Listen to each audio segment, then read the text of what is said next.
if you feel like your job or society drains you of your creativity, of your ability to think outside of the box, that's not a random feeling.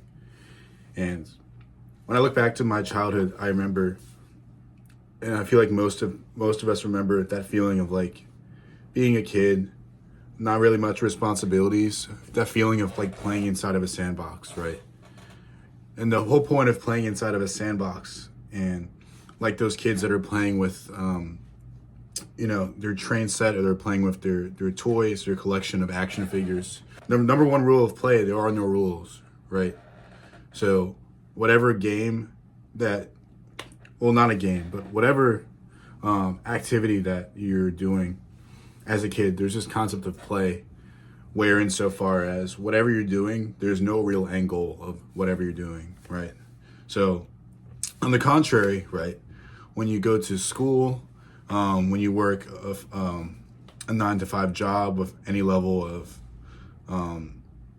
you having to report to a senior boss, or someone up higher up on that totem pole where you need to directly report to, there's this aspect of your ability to be creative and your ability to be free. That's stifled, right? So I really thought about this, the politics of innovation, right? And that's a term I use to describe everything that goes into the creative process outside of being creative. So creativity isn't just like something that we do as like a pastime, or like I said, that concept of play of being in a sandbox. That's not that's less of a physical location, and it's more of a state of mind. And my thesis is, as we get older, as we get more acclimated and accustomed to these systems, which more often than not harm us and leave us worse off compared to when we started. For example, the school system. For example, the modern day capitalism, where consumerism at all costs and growth at all costs essentially leave the worker kind of in a limbo where they're not able to be creative, but also in a place where they don't really have the wage or the appreciation from their employer to have a disposable income to put into other pursuits that could be creative. So what's the point of me saying all this? I think that we're and what exactly do I mean when I say there's a creativity epidemic? Well, creativity epidemic can mean multiple things, but what I mean when I use that term is that we're losing touch with how to be creative as humans, right? You look at all of these, we're at a point in human history where we have the most groundbreaking, the most world-changing technology and innovation that has ever hit civilization, ever. Greater than the pyramids, greater than the invention of electricity, greater than the invention of the radio, greater than the invention of the wheel, greater than the invention of boats and the concept of traveling to the new world, greater than the invention of gunpowder, greater than the invention of the printing press. The past 30 years, we've seen the most innovation that would bring a 17th century peasant child to a convulsion, right? This type of stuff that we have available in the past 25, 30 years is unlike anything we've ever seen in human history. But at the same time, as a society, we're experiencing this fundamental shift where our proximity to production and producing and architecting and creating and constructing is so much far removed than it's ever been in society, ever in history. And as we enjoy all the benefits of technology and innovation, and what all this ingenuity has brought to us, like the creation of the iPhone, the streaming services, the ability to have 5G internet access, 5G speed, innovations in medicine, innovations in travel, and just ultimately like telecommunications infrastructure, We've enjoyed so much innovation there, but yet people are poorer than they've ever been. People feel like they're less free than they've ever been. And more importantly, people feel like they're less in touch with their human spirit and human soul than they've ever been in history. So how do we get back to this place where we're able to enjoy all the benefits of like a 21st century world as someone who lives in America, as someone who lives in a first world country? That's super important to me because I don't make any qualms about the fact that I'm proud to live in a first world Western country where I'm able to have an education, where I'm able to, for the most part, live safely, and I'm able to dream and think of a better future for my life and my family. If I were to live in many other countries across the world, that wouldn't be a reality that I would be able to live. So very thankful for that, but at the same time, I'm not silly, I'm not stupid, and we can all see what's going on right now with the economy. I think that the only salvation that exists for our human soul in the midst of all of these real world sins and evils, consumerism, power structures that seek to keep us under the foot of the powerful and the rich, is to have very intentional, very structured habits for the things that make you most human. I started this video out talking about the concept of creativity. And my problem with the concept of creativity is that it assumes that we need this playful, colorful sandbox that we had as children to participate in the activity and the tapestry of the creative process, right? So we think of, like I just said, those children that are playing in the sandbox that are amalgamating their different train sets and action figure sets into this almost Quentin Tarantino-esque pompous movie that's almost anachronistic and almost quirky and zany in its almost self-serving sense. That's not entirely what creativity is.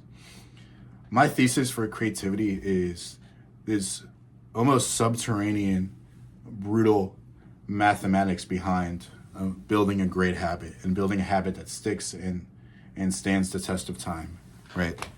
If you think of any great sportsman, any great athlete that is able to persevere and accrue a habit that eventually contributes to athletic success in any specific event, right? So someone who is able to successfully complete a marathon, 26 miles, right?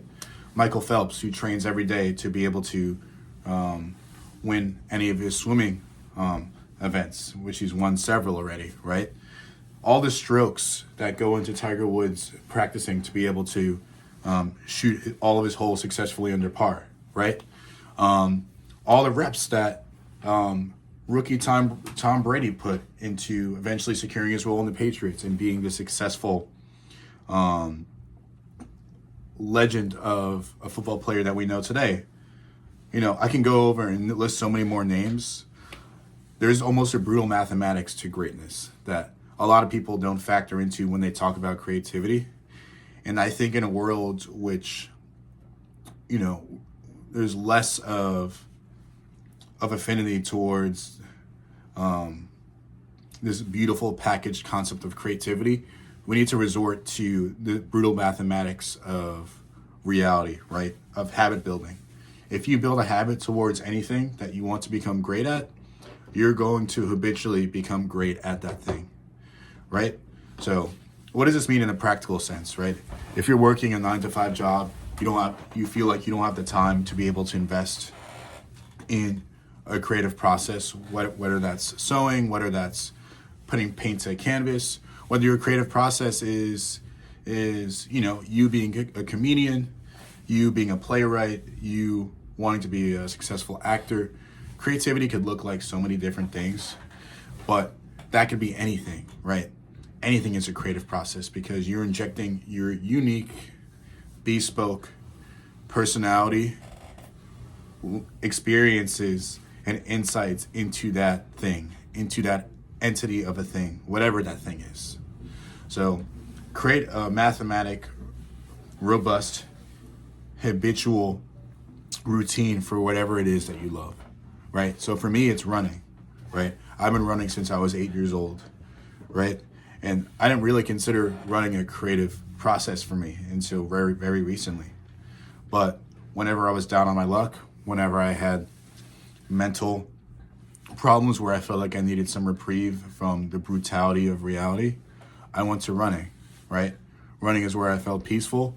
Running is where I felt safe. Running is where my soul felt nourished. But more importantly, there was a brutal mathematics behind me doing running as a sport, which was sustainable, and that I was able to do consistently, right?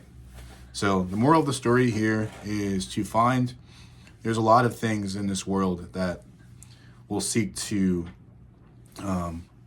put us behind the 8 ball. There's these infrastructures and systems, like I mentioned earlier, that can only bring us, will only get out of us the lowest common denominator of behavior. You need to go out of your way to break free of these systems and these institutions and these infrastructures which seek to silence and stifle your creativity. Break out of them and adopt the brutal mathematics behind whatever it is that you love in order to define greatness. That's the first step to that path. And hopefully many steps later, you'll be able to be considered great at what you do. But it starts there.